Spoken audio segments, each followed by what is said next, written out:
जी viewers, welcome back. Break के बाद हम आपके साथ दोबारा मिल रहे हैं। मुमकिन है हमारे कुछ व्यूअर्स इस स्टेज के ऊपर हमें ज्वाइन कर रहे हो। उनकी इत्तला के लिए मैं अर्ज कर दूं कि हमारे आज की गुफ्तगू का मौजू जो है वो है न्यूरो सर्जरी। आज हम उसका एक इंट्रोडक्शन ही आपके सामने पेश कर रहे हैं, लेकिन ये एक ऐसा शोबा है जिसके मरीजों की तादाद में आए दिन इजाफा हो रहा है। जिस तरह मुआशरे में इंडस्ट्री बढ़ रही है, ट्रैफिक बढ़ रहा है और बहुत सारी वायलेंस की किस्में आ रही हैं, उसी तरह दिमाग, हराम मगज की चोटों में और बीमारियों में इजाफा हो रहा है। और आज इस अहम मौजू पर गुफ्तगू करने के लिए हमारे मेहमान हैं मोहतरम प्रोफेसर डॉक्टर नज़ीर अहमद साहब। प्रोफेसर नज़ीर साहब, आप बात कर रहे थे कि वो चोटें हड्डी की जब फ्रैक्चर हो जाता है, हड्डी धंस का दिमाग के अंदर चली जाती, 5 मिलीमीटर से ज्यादा हो जाती, उस सूरत में जो है सर्जिकल इंटरवेंशन जो है या ऑपरेशन जरूरी हो जाता है। हाँ, इसको डिप्रेस फ्रैक्चर के लिए जरूरी है कि अगर 5 मिलीमीटर से या से ज्यादा हो, आधे सेंटीमीटर से, तो उसका हड्डी का प्रेशर जो है ब्रेन के ऊपर कांस्टेंटली इरिटेट करता रहता है। उससे बच्चों में कुछ प्रॉब्लम भी हो सकते हैं। अगर वो मोटर कार्टेक्स के ऊपर हो तो उससे पैरालिसिस भी हो सकता है, या अगर वो स्पीच एरिया के ऊपर हो तो स्पीच में भी डिस्टर्बेंस हो सकती है। अगर ना भी स्टेज पे कोई प्रॉब्लम हो तो लेटर ऑन बच्चों में मिर्गी के दौरे पड़ने शुरू हो जाते हैं चोट की वजह से। इसको पोस्ट ट्रॉमेटिक एपिलेप्सी कहते हैं। इसको प्रिवेंट करने के लिए जरूरी है कि जो डिप्रेस फ्रैक्चर है उसका ट्रीटमेंट किया जाए। और कई दफा जब हड्डी टूटती है तो हड्डी टूटने के साथ अंदर जो झिल्ली होती है ब्रेन को, जिसको ड्यूरा मैटर कहते हैं, उसके नीचे पानी की एक लेयर होती है जो ब्रेन को प्रोटेक्ट करती है। अगर उसमें टीयर आ जाए तो उसमें सर्जरी बहुत ही जरूरी हो जाती है, क्योंकि अगर उसको रिपेयर ना किया जाए तो जहाँ से पानी लीक करता है, जिसको CSF कहते हैं, तो वहां से जर्म अंदर जाके मरीज को गर्दन तोड़ बुखार, जिसको मेनिंजाइटिस कहते हैं, वो हो जाता है। तो ऐसे मरीजों के लिए जरूरी है कि इनका जो वुंड है उसको अच्छी तरह से एक्सप्लोर करके, क्योंकि जब चोट लगती है तो आपके साथ बाल वगैरह भी अंदर चले जाते हैं। अगर गंदी जगह पे है तो साथ कोई डर्ट भी अंदर जा सकती है, तो इसलिए इसको क्लीन करके ड्रेसिंग कर। और इसकी इजाजत से कॉल लेंगे। हेलो हेलो, वालेकुम अस्सलाम जी, वेलकम टू द प्रोग्राम। कौन सा बोल रहे हैं जी? अफसर बोल रहा हूँ मंडी बहाउद्दीन से। जी जी जी, हेलो जी जी, हम आपको खुश आमदेद कहते हैं प्रोग्राम में। जी, आप क्या कहना चाहेंगे? डॉक्टर साहब, ये जो डॉक्टर साहब आपके सामने बैठे हुए हैं, ये दिमाग के स्पेशलिस्ट हैं, ये बाहर से आए हैं।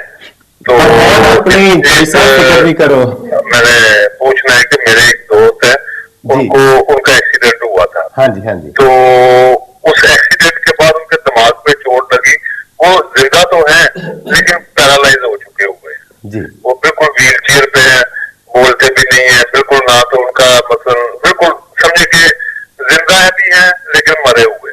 तो क्या उनका कोई इलाज मुमकिन है? जी बिल्कुल है जी। उसके इलाज के बहुत सारे हिस्से हैं और हम उसी चीज को भी डिस्कस करने जा रहे थे कि at the time of injury, लेकिन उसके बाद भी एक बहुत अहम सेक्शन शुरू हो जाता है जिसे हम रिहेबिलिटेशन कहते हैं। वैसे अब हम उनकी बात करते हैं जहां दिमाग की चोट बहुत ज्यादा शदीद हो जाती है, फ्रैक्चर भी हो जाता है, ब्रेन सब्सटेंस की जो है एक्चुअल वो भी इंजरी हो जाती है, जिसमें मरीज के मुख्तलिफ किस्म के जो आजाद होते हैं वो पैरालाइज हो जाते हैं। उनकी सर्जरी के बारे में और उनके प्रोस्पेक्ट्स के बारे में, उनकी रिकवरी के बारे में थोड़ा सा हमारे व्यूअर्स को बताइए। जैसे कि आपने फरमाया कि rehabilitation this is very important part of neuro surgery. Operation तो डॉक्टर ने कर दिया, जो चोट लगनी थी उससे जो ब्रेन को डैमेज हो गया वो भी वक्त के साथ साथ उसमें इम्प्रूवमेंट होती है। लेकिन उसके लिए ज़रूरी है कि पेशेंट की रिहेबिलिटेशन सेंटर होने चाहिए। उसमें स्पीच थेरेपी है, उसमें फिजियोथेरेपी है, उसमें बेशुमार किस्म के फिजियोथेरेपी के तरीक़ाकार हैं। जैसे अगर के पेशेंट खड़ा नहीं हो सकता, पहले उसको पूल के अंदर, पानी के अंदर खड़ा करना शुरू करते हैं, एक्सरसाइजेस करवाते हैं, क्योंकि पानी के अंदर वेट कम फील होता है इसलिए लोग, तो उसको हाइड्रोथेरेपी करते हैं। तो ये चीज़ें साथ साथ होनी चाहिए। जैसे कि व्यूअर ने एक क्वेश्चन पूछा है कि वो जिंदा तो है लेकिन नाम जिंदा है, बाकी एक्टिविटी उनकी खत्म होगी। अब इनके सवाल से ये मुझे आइडिया नहीं है कि ये कितनी देर से है, क्योंकि कुछ पेशेंट ऐसे होते हैं जिनमें gradually over the months and years काफी इम्प्रूवमेंट हो जाती है। लेकिन कुछ परसेंटेज जो बहुत ही सीवियरली डैमेज जिनका ब्रेन होता है उनमें प्रॉब्लम जरूर रह जाता है कि वो पूरी तरह होश में नहीं आते।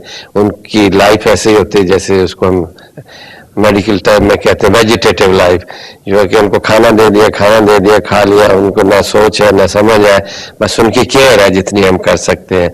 तो वो साल 2 साल तक, 1.5-2 साल तक तो इम्प्रूवमेंट होती रहती है। जिन पेशेंट में बहुत ज़्यादा इंजरी होती है और 1.5-2 साल में रिकवरी नहीं होती, उनमें चांसेस होता है कि कुछ इस तरह के पेशेंट पीछे रह जाए, लेकिन उनका नंबर बहुत ही कम होता है। उसके लिए भी आगे आजकल कुछ चीज़ें ट्राई हो रही हैं दुनिया में, नए नए तरीके ब्रेन को स्टिमुलेट करने के लिए। तो ब्रेन के अंदर इलेक्ट्रोड इम्प्लांट करके उनको बिजली के जरिए बैटरी के साथ कनेक्ट कर देते हैं, जिससे कांस्टेंट स्टिमुलेशन होती है, उनको डीप ब्रेन स्टिमुलेटर कहते हैं। तो उनके साथ उनमें उम्मीद है कि आइंदा वक्तों में इस जो पेशेंट जो बैडली डैमेज होते हैं उनका भी ट्रीटमेंट पॉसिबल हो जाएगा। व्यूअर्स, प्रोफेसर नज़ीर साहब ने चंद चीज़ें आपके सामने बोली हैं, लेकिन बिलीव कीजिए वो एक एक लफ्ज़ जो है वो अहमियत रखता है और वजाहत जो है वो डिमांड करता है। लेकिन फिलहाल एक छोटी सी ब्रेक लेंगे, ब्रेक के बाद हम आपके साथ दोबारा मिलते हैं। लेकिन उसके बाद हम आपके साथ जो चीज़ डिस्कस करना चाहेंगे वो यही है कि मेजर सर्जरी के बाद, बड़ी चोट के बाद उन पेशेंट्स को दोबारा नॉर्मल लाइफ में कैसे लाया जा सकता है। व्यूअर्स, रहिएगा हमारे साथ, लेते हैं एक छोटी सी ब्रेक। मगर ब्रेक पर जाने से पहले मैं एक दफे फिर आपको अपना टेलीफोन नंबर बता दूं, 04236309048 और हमारा ईमेल एड्रेस है doctoronline@kohinoor.tv। जरूर हमारे साथ राब्ता करें, सवाल करें, कोई चीज जानना चाहें। ये चीजें आपकी जिंदगी के लिए, हम सबकी जिंदगी के लिए बहुत ज्यादा अहम है। So stay with us.